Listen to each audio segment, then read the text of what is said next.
When you have the perfect response in your head, but your fingers just can't keep up.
statute regulates the issuance by the Pre-Trial Chamber of a warrant of arrest. Pursuant Article 58(1)b of the statute, a chamber assesses whether the arrest of a person appears necessary. 1, to prevent a person from not appearing at trial. 2, to prevent a person from obstructing or endangering the investigation or the court proceedings. Or 3, where applicable, to prevent the person from continuing with the commission of that crime or a related crime which is within the jurisdiction of the court and which arises out of the same circumstances. In accordance with Article 60.2 of the statute, the person subjected to a warrant of arrest under Article 58 of the statute may apply for interim release pending trial. The Pre-Trial Chamber's ruling on such an application under Article 60.2 of the statute is provisional in nature, to the extent that it will be periodically reviewed at least every 120 days or at any time following a request by the detained person or the prosecutor, if satisfied that the circumstance so require. The Pre-Trial Chamber may modify its initial ruling on detention, pursuant Article 60.3 of the statute and Rule 118.2 of the Rules of Procedure and Evidence. Regarding the first ground of appeal and the question of whether the Pre-Trial Chamber erred in law by relying on hypothetical and non-specific risks to find that continued detention is warranted, the Appeals Chamber recalls that in determining whether the conditions pursuant Article 60.2 of the statute had been met, a chamber must find that detention appears necessary. In this context, the Appeals Chamber observes that a determination shall be made concerning the possibility and not the inevitability that one of the events listed in Article 58(1)b of the statute will occur, and that it is the responsibility of the relevant chamber to weigh the evidence before it pursuant to the relevant standard.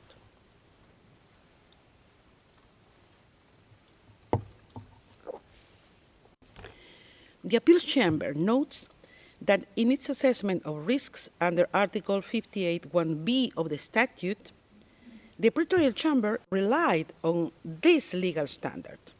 Indeed, the Pre-Trial Chamber correctly referred to the standard that the assessment under Article 58(1)b of the statute concerns the possibility, not the inevitability, of a future occurrence. It then analyzed the material before it against this standard. Accordingly, the defense has failed to demonstrate that the Pre-Trial Chamber misapprehended the legal standard relevant to the assessment of risks under Article 58(1)b of the statute. With regard to the Pre-Trial Chamber's assessment and weighing of evidence in assessing risks pursuant Article 58(1)b, subparagraph 2 of the statute, the Appeals Chamber notes that the Pre-Trial Chamber made reference to 5 documents, including media articles, publications of non-governmental organizations, and a book which, in its view, indicated that Mr. Duterte's inclination to interfere with investigation against him. In relation to the first document, a media article, the Appeals Chamber finds that it was not unreasonable for the Pre-Trial Chamber to rely on this document for its finding. Whilst this document does not mention Mr. Duterte himself as being directly involved in briefing individuals, it does not refer to statements of close, it does refer to statements of close associates, including one where individuals would have been told to remain loyal. In any event, the Appeals Chamber observes that Mr. Duterte's alleged involvement in briefing individuals is but one of the factors that the Pre-Trial Chamber took into account to support its conclusions on Mr. Duterte's inclination to interfere with investigations against him. In relation to the other 4 documents, a book, 2 publications of non-governmental organizations, and a press article, the Appeals Chamber recalls that there does not exist in the applicable law of the court any impediment to use of newspapers, articles, or other public or open sources for the purposes of assessing the requirement under Article 58(1) of the statute. Nor is there any requirement that such material be corroborated. Noting this, the Appeals Chamber considers that it is possible to discern how the Pre-Trial Chamber reached its conclusion on Mr. Duterte's alleged involvement in the threatening and taking of retaliatory actions against individuals opposed to him.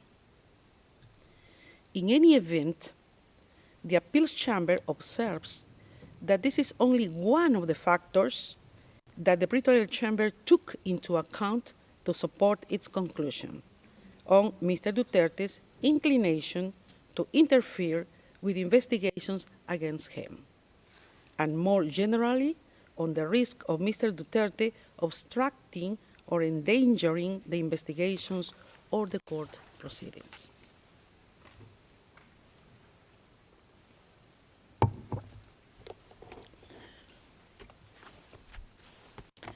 For these reasons, the Appeals Chamber considers that the defense has failed to demonstrate an error in the Pre-Trial Chamber's assessment and weighing of evidence before it in the context of its consideration of the risk under Article 58(1)(b), subparagraph 2 of the statute.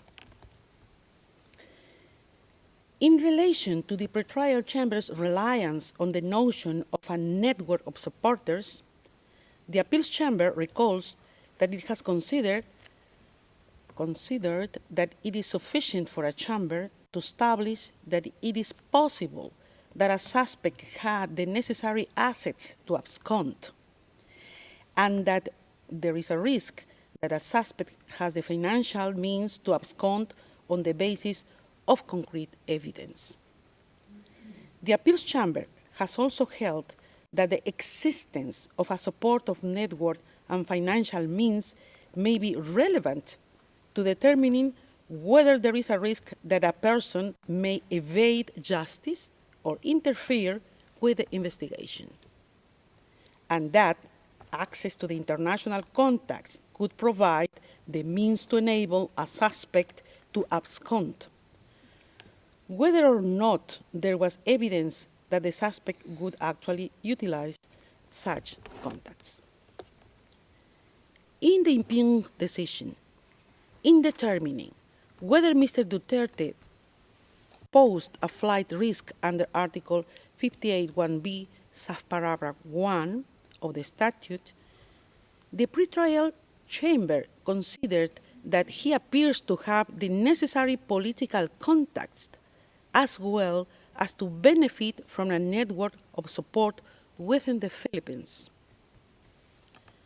The Appeals Chamber considers that contrary to the defense's argument, the Pre-Trial Chamber specifically outlined why it found that there existed a network of supporters in relation to Mr. Duterte, and for which reason this supported its conclusion that the risk under Article 58(1)(b), subparagraph 1 of the statute was established.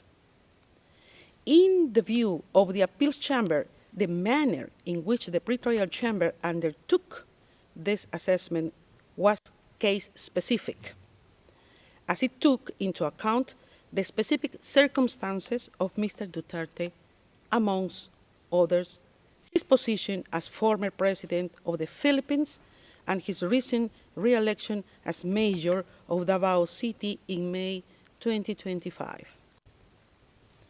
It follows that the defense has failed to demonstrate that the Pre-Trial Chamber committed an error in assessing and considering Mr. Duterte's network of supporters for the purpose of its examination of the risk under Article 58(1)(b), subparagraph 1 of the statute.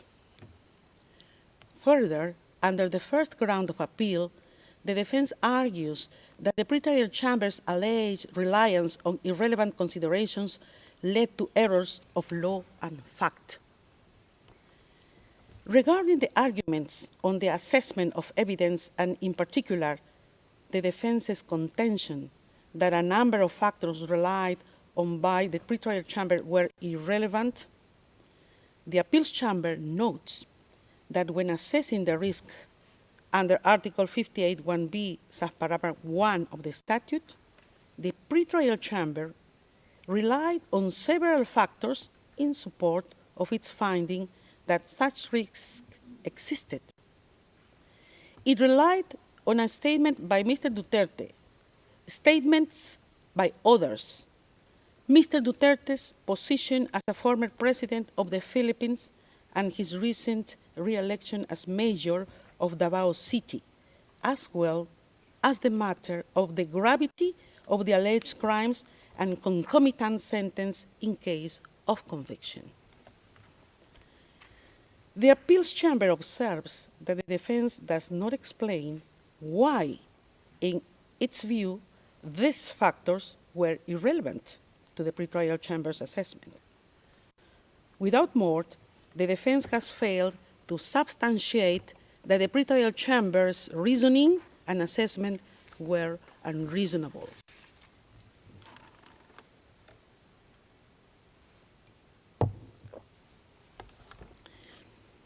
In the same vein, the defense fails to demonstrate that the Pre-Trial Chamber's reliance on Mr. Duterte's re-election as mayor of Davao City in its assessment of the risks under Article 58(1)(b), subparagraph 3 of the statute was unreasonable.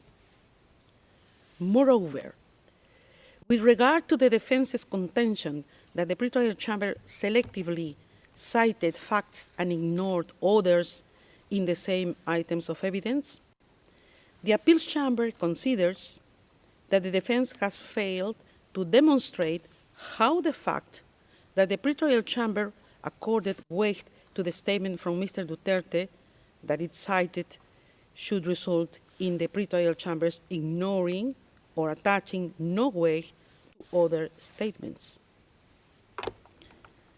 Regarding gravity and concomitant sentences in case of conviction, it is recalled that the Appeals Chamber has consistently held that these factors are relevant considerations in assessing the risk under Article 58(1)(b), subparagraph 1 of the statute, as these are factors that may increase an incentive of a person to abscond. In the present instance, the gravity of the alleged crimes and the possibility of a lengthy sentence was but one of the factors the Pre-Trial Chamber took into account in its assessment of risks under Article 58(1)(b), subparagraph 1 and 2 of the statute. And it looked at the specific allegations against Mr. Duterte. It follows that the defense has failed to demonstrate an error. Regarding the question of whether the Pre-Trial Chamber erred in fact by failing to give appropriate weight to relevant facts, specifically Mr. Duterte's health condition and its mitigating effect on the risk factors set out in Article 58(1)(b) of the statute as argued by the defense. The appeals chamber recalls that there is no provision in the court's legal texts that specifically provides for the interim or conditional release of a detained person on health grounds. Nevertheless, the appeals chamber has indicated that the medical condition of a detained person may have an effect on the risks under Article 58(1)(b) of the statute, and may be a reason for a pre-trial chamber to grant interim release with conditions. The appeals chamber considers that such a determination is necessarily case-specific. Contrary to the defense's assertion, nowhere did the pre-trial chamber suggest that it was precluded from assessing the information about Mr. Duterte's health within the context of its assessment under Article 60.2 of the statute. Rather, it noted the reports placed before it and considered that they were unable to affect its finding on risks under Article 58(1)(b) of the statute. The defense has failed to show that the pre-trial chamber's approach was unreasonable. For these reasons, having rejected the defense's argument under this ground of appeal, the first ground of appeal is rejected.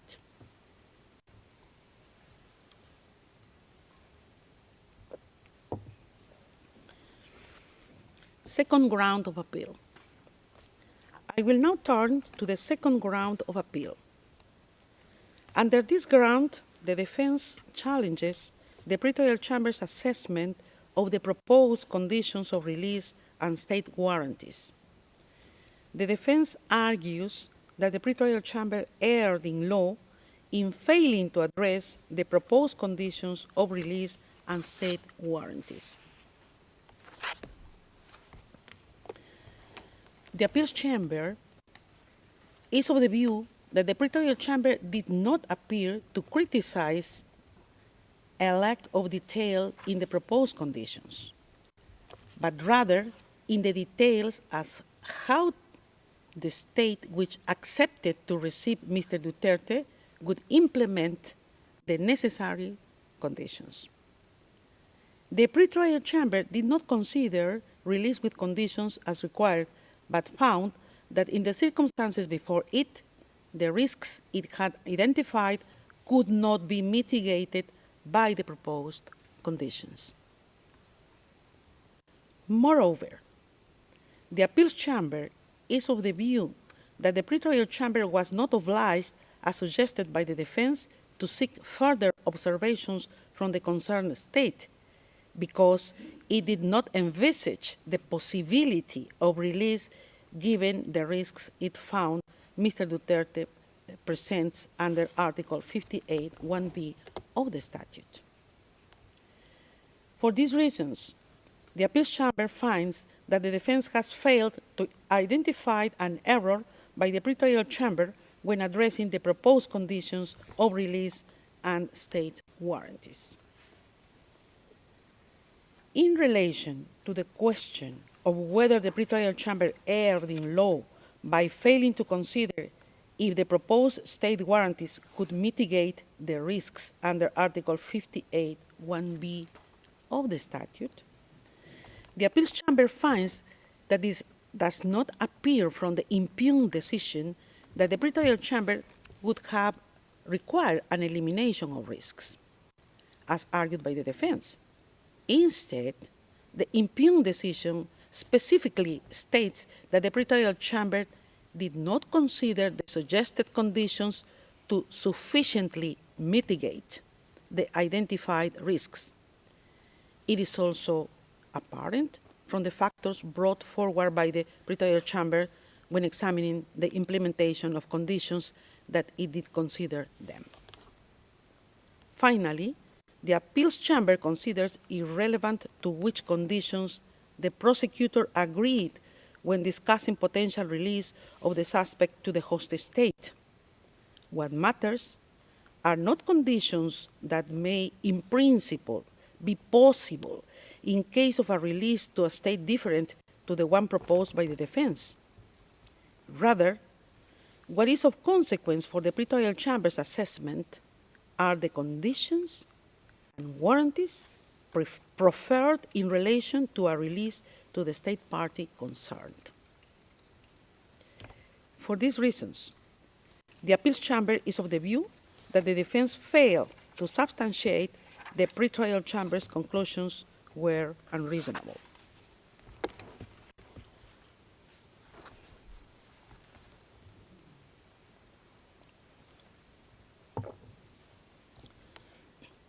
Regarding the defense's contention that the Pre-Trial Chamber erred in fact and law by taking into account irrelevant considerations in respect to the state warranties, the Appeals Chamber considers that the Pre-Trial Chamber's finding mainly related to the implementation and enforcement of the proposed conditions.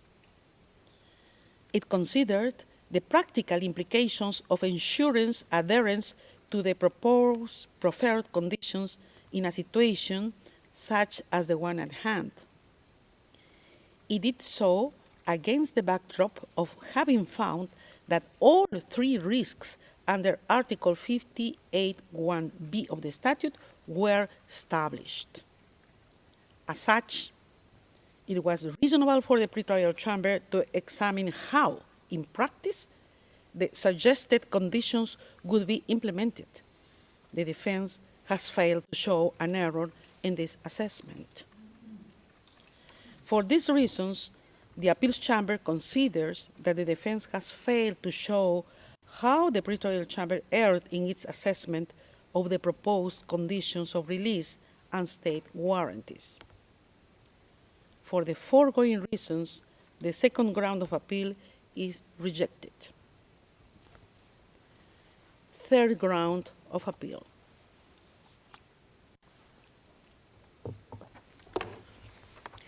Regarding the third ground of appeal, within which the defense argues that the Pre-Trial Chamber erred in not considering humanitarian grounds either as independent consideration or mitigating factor in assessing interim release, the Appeals Chamber considers that the Pre-Trial Chamber did not refuse to address the question of interim release on humanitarian grounds. Rather, it gave the reasons for which, in its view, the humanitarian grounds advanced by the defense were not sufficiently set out in the case at hand.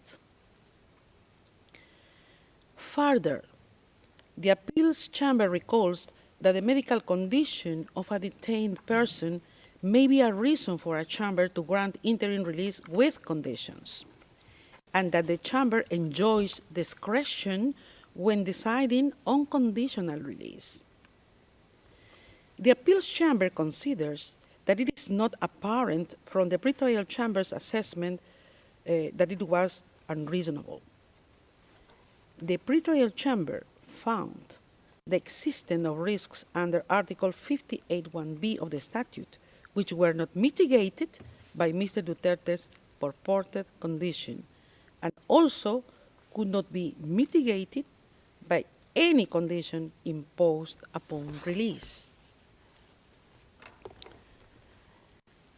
The Pre-Trial Chamber then proceeded to analyze whether humanitarian grounds, as argued by the defense, could justify release on conditions. The Appeals Chamber thus considers that the Pre-Trial Chamber assessed the relevant information before it in light of the arguments made by the defense and reached its conclusion on this basis. It follows that the defense has failed to demonstrate that the Pre-Trial Chamber's assessment was unreasonable. Accordingly, the Appeals Chamber finds that the defense has failed to show that the Pre-Trial Chamber erred in its assessment. For these reasons, the third ground of appeal is rejected. finally, the Appeals Chamber notes that the Pre-Trial Chamber reached its conclusions in relation to the risks enumerated in Article 58(1)(b) of the statute on the basis of a comprehensive assessment of the information before it.